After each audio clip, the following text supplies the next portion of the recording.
My name is Ismaila Adeleke from the Department of Actuarial Science and Insurance, University of Lagos. We are here to share our experience on our path to excellence in the accreditation journey. And I'll be doing the presentation with Yeside. Yeside is the past president of the Nigerian Actuarial Society. So as a background, although the university was established in 1962, the Department of Actuarial Science and Insurance did not start until 1970.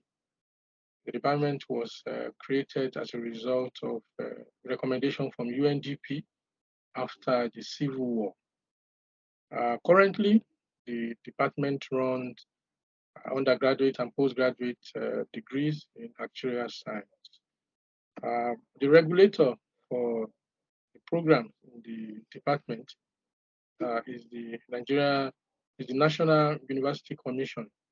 They determine the content of the curriculum and how the curriculum should be run. Largely, it is for the undergraduates. The postgraduate curriculum has some level of flexibility. What we have here shows enrollment statistics for the undergraduate. We consider ourselves as highly sought after program. You can see that on the average, the enrollment is around 120 per annum. And at any given time, we have well over 500 students in the department. Then the applicants are far above 600, out of which we select 100 yearly. For the postgraduates, of course, the number is far, far lower. One of the reasons why our students don't come back is because of the lack of accreditation for the program. So they see no need for them to come for the postgraduate, especially for those that might want to practice. Largely what we have are students from diverse backgrounds that want to diversify into actuarial science, or those that might want to go into academics and need higher degree in actuarial science. So generally, there's a big problem for the supply side. What we have on the screen is a picture of the demand and supply based on observation by Milliman in 2022. The department, the industry, especially in the insurance industry, is made up of 56 companies. And what we have as of today, servicing those 56 companies are 19 fellows, 18 associates, and about 70 students, as those that are writing the exams that have not attained the associate or fellowship level. Even the regulator NICOM, don't have actuaries in their service. So that's a big challenge. And so why is it a challenge? Why are we here at this level? One of the issues that we have is the lack of accreditation of our program. So when students graduate, they have to start all over writing the examination. And we know there are so many exams to write to attain associate level or fellowship level. And some of these exams are written multiple times before they achieve success. Another issue we have is the lack of practical experience. The faculty is largely made up of lecturers that have not practiced, actuarial science in any way. We are from diverse background, So not bringing the practical experience into the classroom affects the students. And then the major issue, especially those that are facing the university, is the issue of retention. Although it's more pronounced too in the industry. The university has made attempts to train actuaries to be part of the teaching faculty, but after the training, they eventually leave because of the compensation. So those are the issues that are actually affecting the supply side, and we ruminate over it, and then we decided to go in the direction of IFOA. So why IFOA? We know that IFOA is one of the bodies responsible for actuarial education and developing regulatory framework for practicing actuaries. And we also know that IFOA is the body that is registered in the UK, and they are incorporated by the Royal Charter.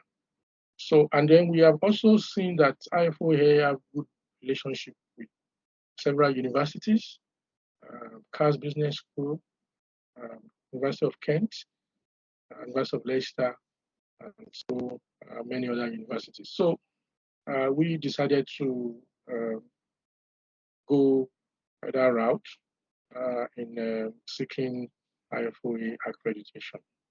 And one of the benefits universities sought is having our curriculum improved.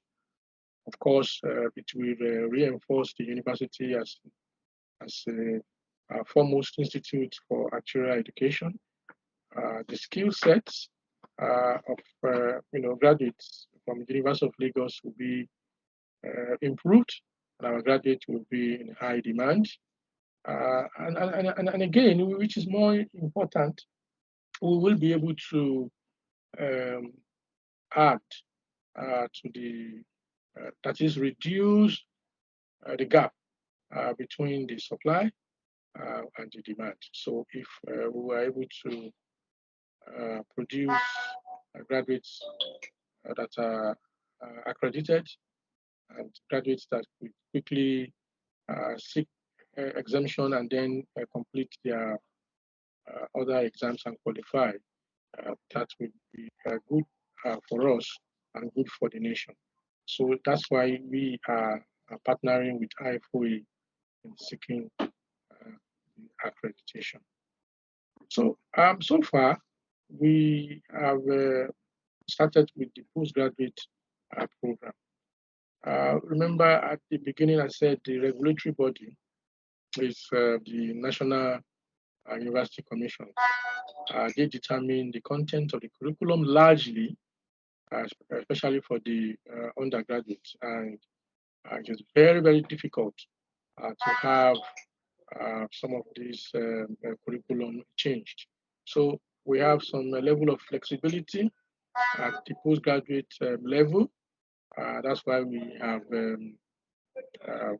taken that advantage.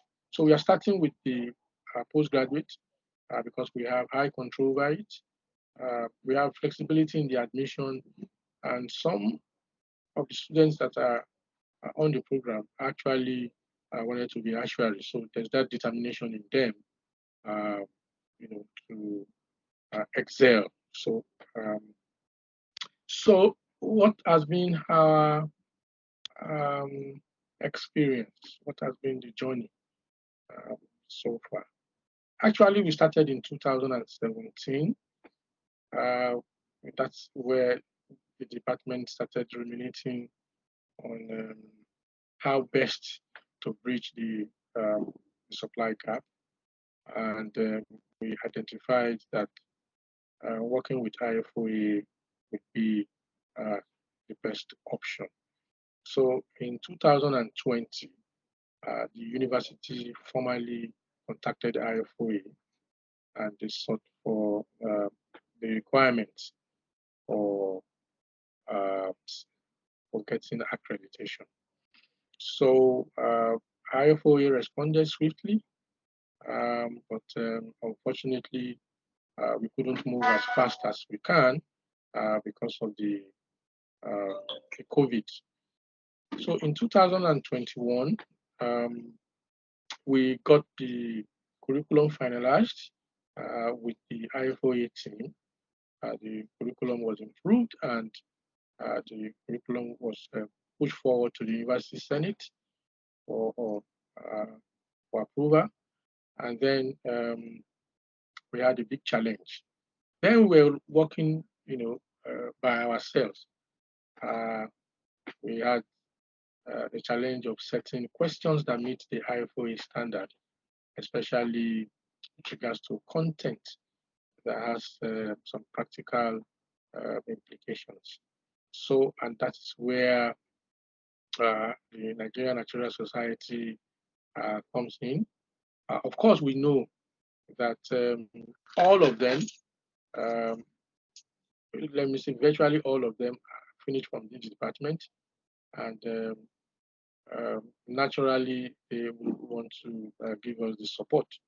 So we would have concluded this long ago, but there was an industrial action in the universities that lasted for 8 months.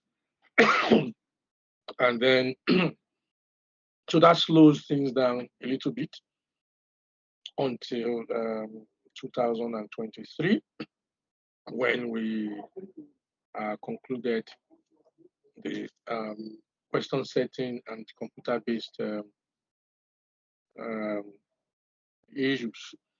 And then IFO insisted that there has to be guarantee from NAS. NAS here is Nigerian Actuarial Society, for continuous supply of actuaries to participate in the teaching faculty. So MOU was eventually signed, and then all sticking points were resolved. And after that, IFOA team paid a visit to the university. And at this moment, we are expecting the approval from the EOC. So, but in all, I must say that the whole process wouldn't have taken beyond 6 months.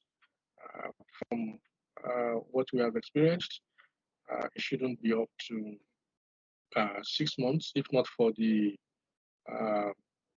issues that we had with the COVID and then the industrial action. So the IFOA team are very, very swift, they're very efficient, and they are experienced because of the number of universities that they have been partnering with. So, so that really worked for us. And then the intervention of the Nigerian Actuarial Society actually made things a lot easier, especially in the issue of the questions and then the computer-based testing. So the accreditation, has improved our curriculum a lot. We learned a lot from the process. We, the lecturers, will be happy to have the practicing actuaries to be part of the teaching faculty. The recommended text that will be used for the teaching, the new curriculum, is also another value that has been added, especially the text that is produced by Architect. The technology that we will also have to bring on board because of the computing side of it. Now it will be compulsory for us to apply what we teach.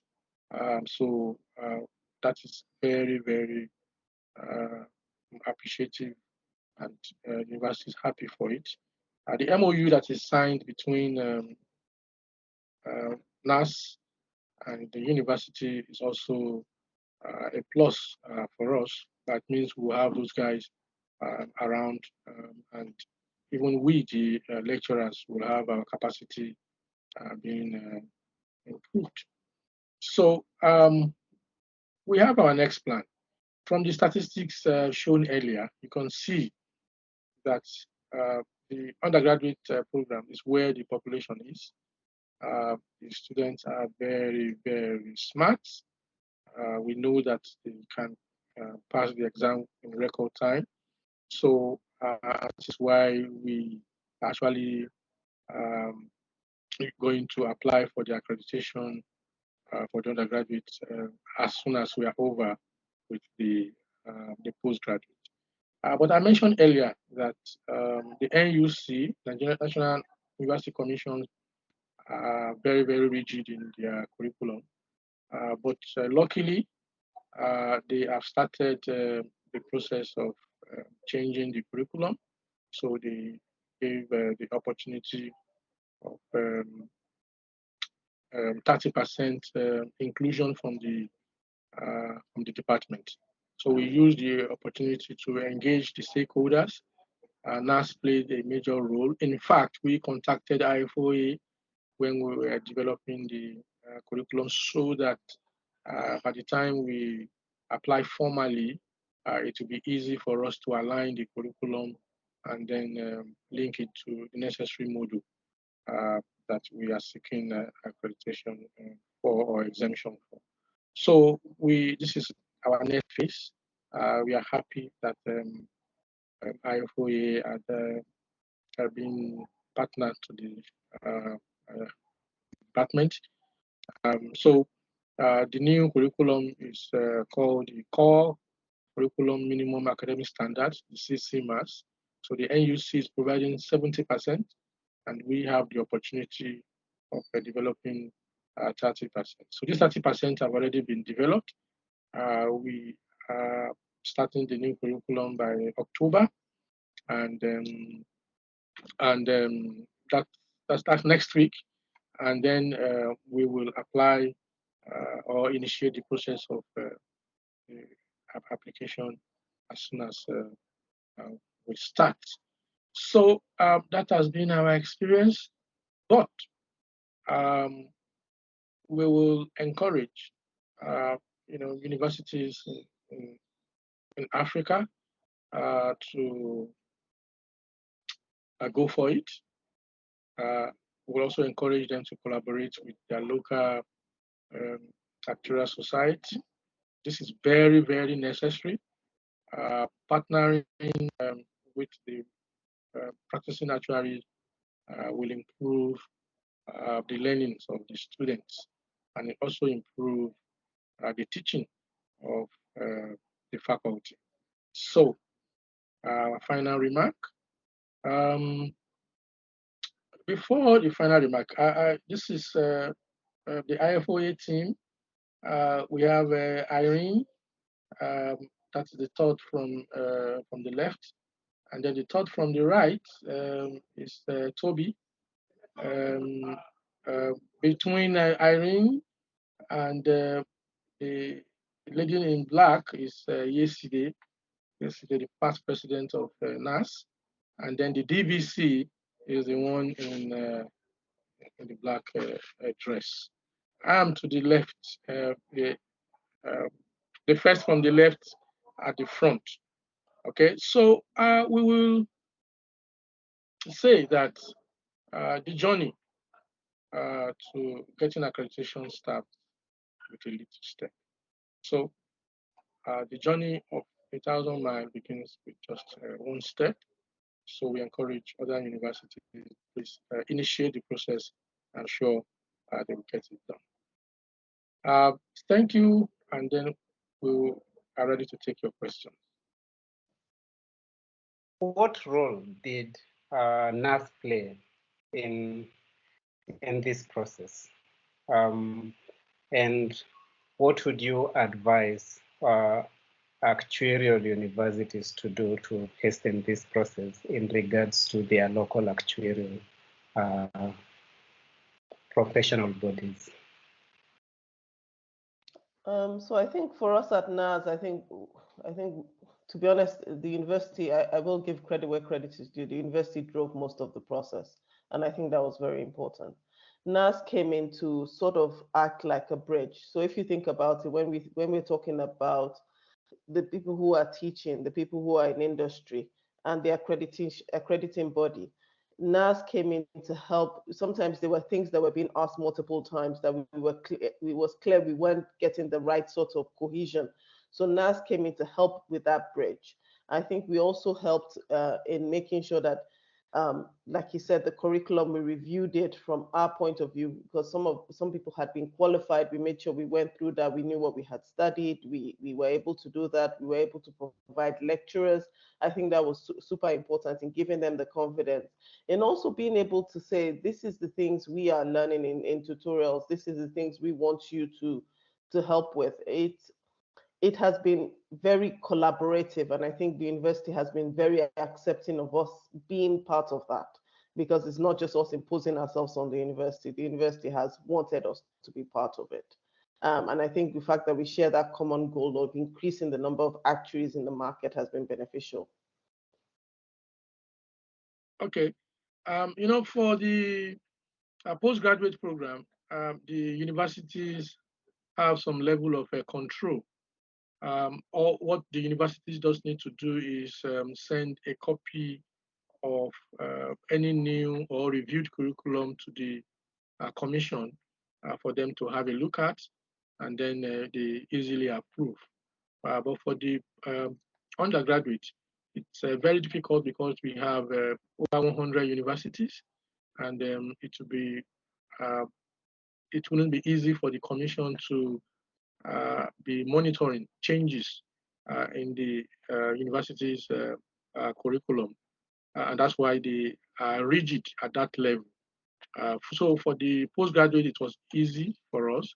Once the curriculum was agreed with IFOA, copy would easily be sent to NUC for approval, so there wouldn't be any issue. But now that the NUC is reviewing the curriculum, so we have taken the advantage already to include the content that will meet the IFOA requirements. Lastly, I think I will ask, how does it work, especially with the rigidity of the course, the commission in regards to the faculty? Right. When the university, the National Commission wants to review the curriculum, they actually co-opted lecturers in the relative department. So I was lucky to be part of this review. So having in mind that we will be seeking IFOA accreditation, I had included major parts of the content that will be required. So this was taken to the commission, and then there were some reviews, removal of certain things. So by the time they returned, we took advantage of the 30% flexibility given to us to accommodate those contents that have been removed that they felt they don't need. So and then we have the complete curriculum, so to speak, for us to apply for the next phase of our accreditation for the undergraduate. So we're lucky that the review is taking place now. And more importantly, I was also lucky to be part of that review. So we have no issue now. The only issue that we have is just for us to apply. Lastly, I'll ask Yeside to just share with us how the alumni and the broader community within universities can support universities in their accreditation efforts. Okay, thanks, John. So I think for us, as I said, a lot of us happen to be undergrads of UNILAG, which is helpful. So it feels like we're going back home. And especially for myself, I did most of my formative education in UNILAG. So I'm very passionate about UNILAG as an entity. So what we did is basically, it's about giving our time. It's about giving our time to the students and the community. One, in terms of lecturing. So as he said, some of us have put our hands, some of the members have put their hands up to be adjunct lecturers within the university. And if you think about it from that point of view, it's about people who are currently working, going into university to tell students what it would be like in the work environment. And this ensures that when not just what the course is, but it's the conversations you have in the classroom. It's about preparing them for life outside university. And I think that's super important in getting the graduates ready for the next step. It's also about mentorship. We are also running some tutorials as NAS with the university. The university has been able to accommodate us on that journey to make sure that the students are getting ready and in some cases actually taking exams. So this is the undergrad students at the moment, taking exams ahead of finishing university. I think there's a question in the chat. I'll answer it as part of this as well, which the question was, how many students per class? So the accreditation UNILAG is seeking at this point in time is for the postgraduates. And as we saw on the stats, that has roughly about 20 people per session for this year. We expect that number to increase significantly because what we would expect is that a lot of people will take advantage of the fact that it's significantly cheaper to do a 1-year master's degree in UNILAG than it is to do it outside the country. And when I say significantly cheaper, I don't even want to go into it because when I spoke to Dr. Adeleke, Professor Adeleke yesterday about the cost of the postgrad, it's minimal. It's like almost free, I will say. So I think from that point of view, we'll see a lot of people actually going down that route to make sure that they can get a number of passes underneath their belt and get their actual career